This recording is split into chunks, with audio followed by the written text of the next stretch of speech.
તો ગૌતમ અદાણી પણ પરિવાર સાથે પોતાના મતાધિકારનો ઉપયોગ કરવા માટે બૂથ ઉપર પહોંચ્યા છે. અમે આપને આ દ્રશ્યો બતાવી રહ્યા છીએ. ગૌતમ અદાણી પોતાના પરિવાર સાથે મતદાન કરવા પહોંચ્યા છે. તો સવારથી જ દેશભરમાં આમ તો ઉત્સાહ જોવા મળી રહ્યો છે. ગુજરાતની જો વાત કરવામાં આવે, સવારથી જ મતદારો મતદાન બૂથ ઉપર પોતાના મતાધિકારનો ઉપયોગ કરવા માટે પહોંચી રહ્યા છે. ત્યારે ગૌતમ અદાણી પણ પરિવાર સાથે મતદાન કરવા માટે પહોંચ્યા છે. અમે આપને આ સીધા જ દ્રશ્યો બતાવી રહ્યા છીએ. તો ગૌતમ અદાણી પોતાના મતાધિકારનો ઉપયોગ કરવા માટે પોતાના પરિવાર સાથે બૂથ ઉપર પહોંચ્યા છે.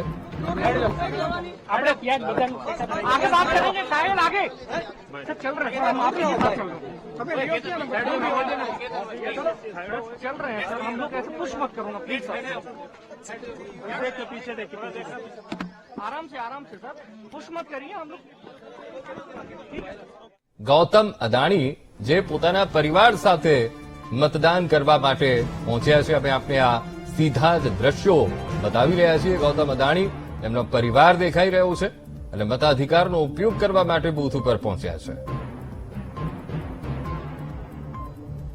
રાજ્યની 25 બેઠક પર મતદાન અને સવારથી જ ઉત્સાહનો માહોલ બૂથ ઉપર જોવા મળી રહ્યો છે.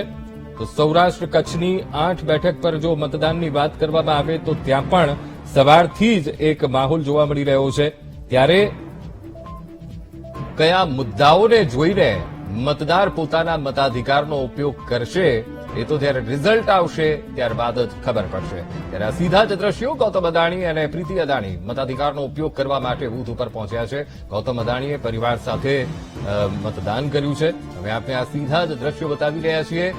लोकसभा आप क्या मैसेज देना चाहते हैं? नहीं, आज का ये लोकतंत्र का ये महापर्व दिवस है जो आपने बताया, और मैं सभी नागरिक को आह्वान करता हूं कि आज आपका जो ये मत है और वो बाहर आके देवे और फिर उसमें ये लोकशाही की जीत है. अगले 5 साल में आपकी क्या ख्वाहिश है? क्या इंडिया कहां से कहां होना चाहिए सर? नहीं, इंडिया तो आगे बढ़ ही रहा है और आगे बढ़ता भी रहेगा. Thank you. ગૌતમ અદાણી અને સાથે પ્રીતિ અદાણી જેઓ મતદાન કરવા માટે પહોંચ્યા હતા. મુહમ્મદપુરાની શાળામાં ગૌતમ અદાણીએ મતદાન કર્યું.